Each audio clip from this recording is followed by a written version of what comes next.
j'ai souhaité créer le comité local de lutte contre le bruit en milieu urbain pour rapprocher les victimes du bruit dans nos quartiers et les acteurs à l'origine de cette pollution sonore, qui a des enjeux évidemment en matière de santé publique. C'est cet état d'esprit constructif qui a permis des réalisations concrètes et qui font le succès de ce comité local de lutte contre le bruit en milieu urbain du 17e arrondissement.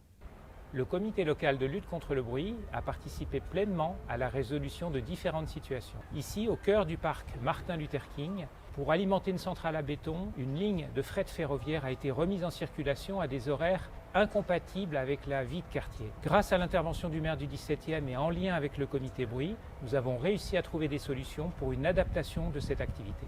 Ici, boulevard Berthier et porte d'Asnières, nous avons mené pour la première fois en France avec Bruit Paris une étude sur l'impact des nuisances sonores des sirènes. Une seconde étude a été menée qui nous a permis d'objectiver l'impact de ces nuisances sonores. Nous avons ensuite dialogué avec la préfecture de Paris pour demander une modification des usages de ces sirènes à ces services.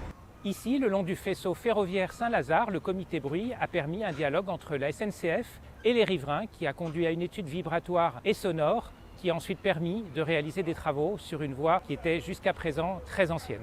Ici, cette bouche de remplissage des engins de nettoiement de la ville de Paris est une infrastructure rare mais indispensable, mais générait des nuisances sonores le matin de bonne heure. Le comité bruit a permis d'instaurer un espace de dialogue entre les riverains et surtout de trouver une alternative avec un nouveau lieu pour implanter une nouvelle bouche de remplissage et réaliser les travaux nécessaires. Ici, boulevard Pereire, sous le tunnel du RERC, des travaux de maintenance de nuit sont parfois nécessaires. Pour cela, pour des raisons de sécurité du chantier, de grosses bouches d'aération sont activées, générant de grosses nuisances sonores la nuit. C'est la raison pour laquelle, avec l'exploitant de la ligne C du RER, nous avons, avec les riverains, en concertation avec eux, expérimenter des cheminées acoustiques du type de celles que vous voyez derrière et qui seront bientôt végétalisées. Ici, boulevard Malesherbes, devant le lycée Carnot, nous allons très prochainement, grâce au comité bruit, implanter l'un des premiers radars sonores pédagogiques de Paris.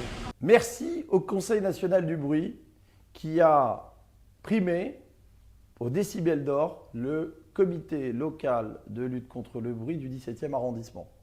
C'est une récompense pour le travail fourni depuis tous ces mois pour améliorer évidemment l'environnement sonore des habitants. Je veux remercier les services municipaux, je veux remercier les élus, je veux remercier les acteurs et partenaires qui composent ce comité, ainsi que les collectifs de riverains mobilisés et qui permettent les résultats depuis plus de 18 mois.